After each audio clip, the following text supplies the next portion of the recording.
This is the Lone Crater YouTube. We hope this video helps. You start by confirming prerequisites. Make sure the iPhone has at least 20% battery and a reliable Wi-Fi connection, because interrupted activation can complicate things.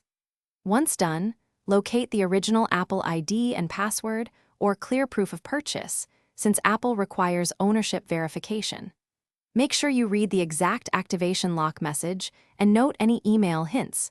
This tells you whether the device is linked to an Apple ID. Now proceed to the account recovery or verification flow to regain access.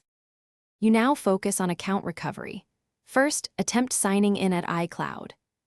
With the likely Apple ID, this verifies credentials quickly. If the password is forgotten, use Apple's account recovery, follow the on-screen steps, provide requested verification, and note recovery timelines. If the phone came from a previous owner, contact that seller and request they remove the device from their account via iCloud settings. Make sure you send proof of purchase to Apple support if they can't or won't.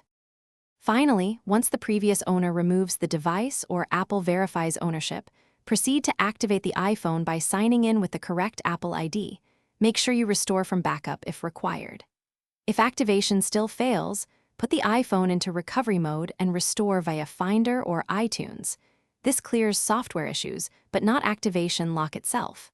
If you hit a roadblock, contact Apple support with the serial number and receipt. They can remove activation lock after ownership verification, which Thanks for watching. Consider subscribing if we helped you.